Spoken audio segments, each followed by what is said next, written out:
समष्टि लोग हैं, हमसे ज़्यादा बढ़िया है। हम गलतियां करते हैं, पक्षी गलती नहीं करता। बड़ी इनमें विशेषता है।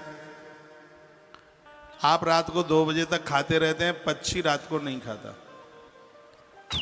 सूर्य अस्त के बाद में रात में इसको तुम डाल देना, ये नहीं खाएगा पंछी। यह इसकी विशेषता है। पंछी रात्रि को दाना नहीं चुगता।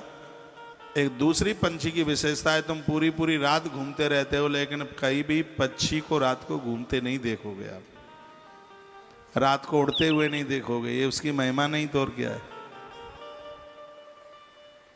पक्षी रात को नहीं घूमता। और ऐसे जीवों की हत्या हो रही है।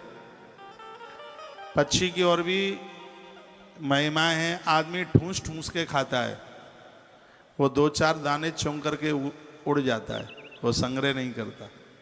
आदमी तो देख कौचम कौच, बाद में भले ही बपन उल्टी हो, लेकिन अभी नहीं। हाँ, अभी ठंडा नहीं पड़ूंगा।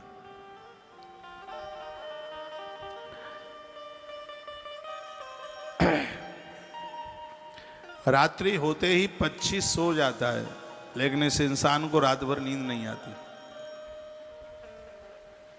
इसलिए तो पंछी को खांसी जुकाम कुछ भी नहीं होता। ये खुल खुल करके परेशान है। एक और बड़ी विशेषता है, जितने भी ये पंछी हैं, ये दिन में नहीं सोते और रात में जागते नहीं। आप लोग दिन में सोते हैं और रात को जागते हैं। इन जीवों की हत्या मत करो। और एक बड़े आनंद की बात है, पंछी अपना आहार नहीं बदलते। उन्हें जो खाना है उन्हें वही खाना है। लेकिन ये चटोरी जीव तो पता नहीं क्या क्या चाटने के लिए मांगती है। ऐसे पक्षी की जीवों की हत्या की जा रही है। ये बहुत बड़ा अपराध है। एक और पंछियों की बड़ी विशेषता है, ये पक्षी जितना अपने बच्चों को भरपूर प्रेम करते हैं, इतना आप कभी नहीं कर सकते। चोंच में चोंच डाल करके उनके लिए दाना लेकर के आते हैं, उनका इतना ध्यान रखते हैं।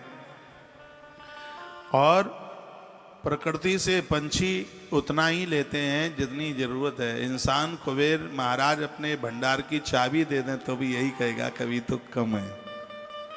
ये मनुष्य की खोपड़ी में ऐसा लोभ बैठा हुआ है। नारद पुराण में कथा आती है, नारद जी के पास कोई भिखारी आया कुछ मांगने के लिए। नारद जी ने कहा मिथिला चले जाओ, राजा जनक तुम्हारा कमंडल भर देंगे। स्वर नहीं मिल रहा कहीं से। तो याचक मिथिलापुरी पहुंचा। महाराज जनक ने अपने अनुयायियों को कहा कि इसका कमंडल भर दो। मिथिला का खजाना खाली हो गया, लेकिन उसका कमंडल नहीं भरा। इतने में नारद जी बीड़ा बजाते हुए वहां से निकले। कहा राजा क्या हुआ? मिथिला नरेश। कहा ऋषवर क्या बताऊं, इसने कमंडल भर करके दान मांगा, खजाना खाली हो गया, लेकिन ये कमंडल नहीं भरा। छोटा सा कमंडल, खजाना खाली हो गया, भरा नहीं। नारद जी ने कहा ये नहीं भरा, ये भराएगा ही नहीं। पूरे देश के खजाने खाली हो जाएंगे, लेकिन ये भरेगा नहीं। कहा ऋषवर ऐसा क्यों? कहा इस कमंडल को उल्टा करके देख लो। जैसे ही कमंडल को उल्टा किया, उसमें से मनुष्य की खोपड़ी बाहर निकली। नारद जी ने कहा मनुष्य की खोपड़ी में सब कुछ समा जाएगा, ये फिर भी भरेगा नहीं, खाली रहेगा। छोटे मकान में रहते थे किराए के में, तब कहते थे अपना बन जाए। अपना भी बन गया है तो फिर कहते हैं कि छोटा है, थोड़ा बड़ा हो जाए, बड़े शहर में हो जाए, वो भी बन गया तो भी परेशान है। इसलिए परेशान है। मकान तो ठीक है, लेकिन साड़ू साहब का ज़्यादा बढ़िया है। लोगों को कंपटीशन साड़ू से ज़्यादा होता है, पता नहीं क्या बात है। हाँ, साड़ुओं में बड़ा कंपटीशन होता है आपस में। ये ससुराल से ज़्यादा सम्मान मांगते हैं ना, जिस पर दौलत ज़्यादा होगी ससुराल में उसी को सम्मान मिलेगा। बड़ा कंपटीशन होता है साड़ुओं में, क्योंकि साड़ू मिलते हैं ना, मुझे बताते हैं। आदमी को कितना भी मिल जाए और उसकी कभी भी तृप्ति नहीं होती, लेकिन ये पशु और पंछी ऐसे हैं, ये अपने आप में तृप्त हैं।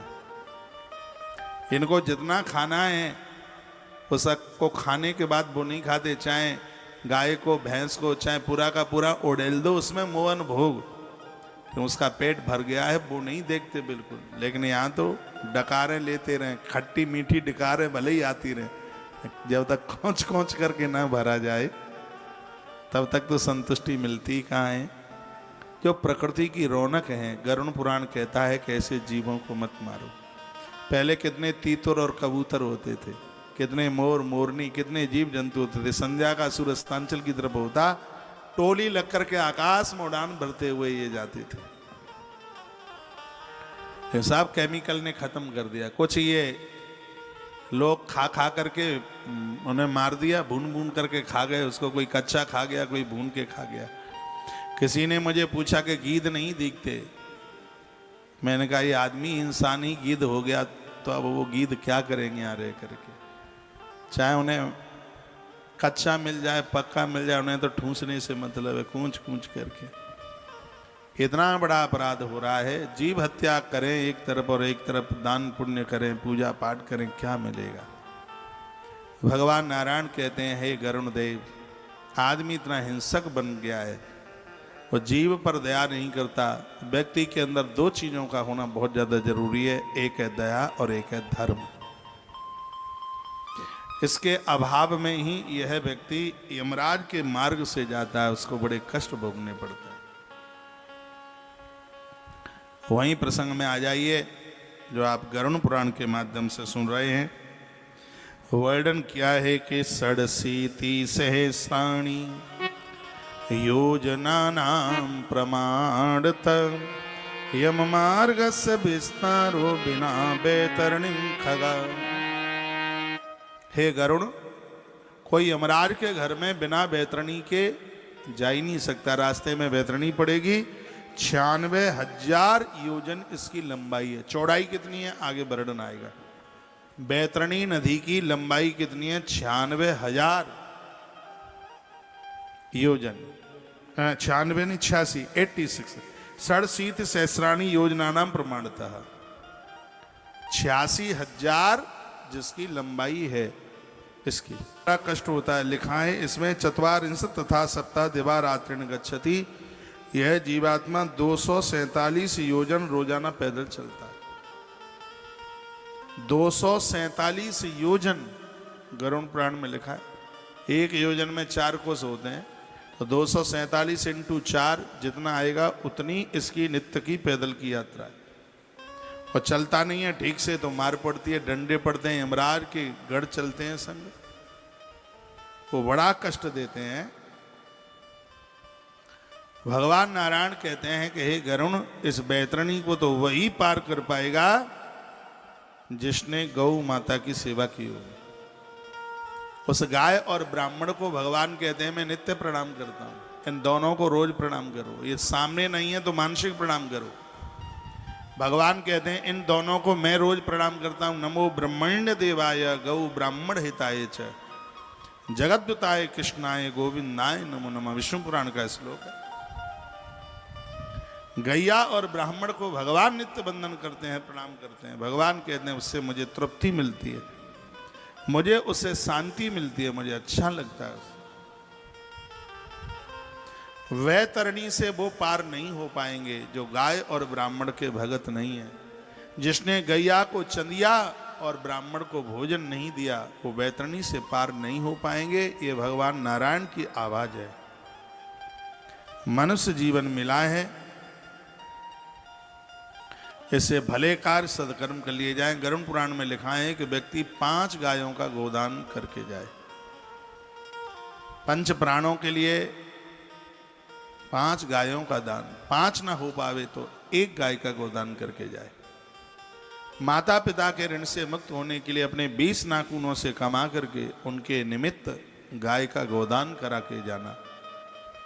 12 दानों में से सर्वोच्च दान, सबसे बड़ा दान है जिसका नाम है गोदान। धरती पर जितने भी दान हैं सबके ऊपर आता है गोदान, क्योंकि इसमें समग्र देवताओं का वास है। संपूर्ण देवताएं भैया इसमें, सगरे देवता उसमें वास किए हुए हैं। इसलिए इसकी बहुत बड़ी महिमा है। गाय की तो बड़ी महिमा है ही, मैंने बहुत बार निवेदन किया है। अब मैं ज़्यादा इसलिए नहीं बोल पाता, लोगों को ये न लगे कि एक दान मांगने के लिए गैया गैया चिल्ला रहे हैं। मुझे गौ माता के लिए मांगना होता है तो सीधे सट आपको बोल देता हूँ, कोई भूमिका बनाता नहीं। मैं कथा में जिस भी पुराण की कथा कहता हूं, पूरी कथा वो पुराण छाया हुआ होता है। बैनर पर जो लिखा है तो वही हो रहा। आग्रह पूर्वक निवेदन करूंगा, गौमाता जिस जगह खड़ी रहकर आनंद पूर्वक चैन से सांस लेती है, वहां पर किसी भी प्रकार का वास्तु दोष नहीं रहता। गाय किसी भी जगह, इसलिए नया प्लॉट आप बनाते हैं, नया प्लॉट आपने खरीदा है, वहां 2, 4, 5, 7 दिन वहां गाय को बांधी है, उसका गोबर और उसका मूत्र वहां गिरना चाहिए। तो उस जमीन का दोष समाप्त हो जाता है। गैया के गोबर के लीपने से जमीन का दोष समाप्त हो जाता है। आपको ध्यान हो, शायद बहुत पुरानी बात है, जिस जमीन पर बच्चे मल विसर्जित कर देते थे तो माताएं उसको साफ करके और थोड़ा सा गोबर लेकर के आती थी और जगह को ऐसे लिपाई कर देती थी। आपको ध्यान है क्या? हाँ, आप हाथ उठा रहे हैं। ये अब नहीं है, लेकिन उस समय यह था। इसका मतलब यह था कि उस गोबर के द्वारा, उसका नाम गोबर वो श्रेष्ठ है, इसलिए तो उसका नाम गोबर है। गैया के गोबर से लिपाई करने पर जमीन शुद्ध हो जाती है, वह स्थान शुद्ध हो जाता है। क्या सुंदर बात कही है। भगवान नारायण बोल रहे हैं तो बात तो अद्भुत ही है। नारायण की वाणी है, श्रोता गरुण देव हैं। आंख में आंसू आ गए। कहे गरुण, गैया इतनी भोली है, इस गाय के बिना कोई बैतरणी को पार नहीं हो सकता। यह गाय जिंदे जी सबको अपना दूध पिलाती है, उसको जीवन देती है, और जब इंसान मर जाता है तो अपनी पूंछ का सहारा दे करके उसको बैतरणी से पार कर देती है। ये भवसागर क्या है आपको मालूम है? लोग कहते हैं भवसागर से पार होना है, वो भवसागर कोई और नहीं, बैतरणी है। इससे पार होना बड़े मुश्किल की बात है। भगवान कहते हैं गाय और यह ब्राह्मण इस जीव को भवसागर से पार करते हैं, यानी वैतरणी से पार करते हैं। गौ माता ऐसी गाय को नितांत उसकी हत्या होती है, उसको कष्ट दिया जाता है। इस गैया के लिए परमात्मा आके गोपाल बना।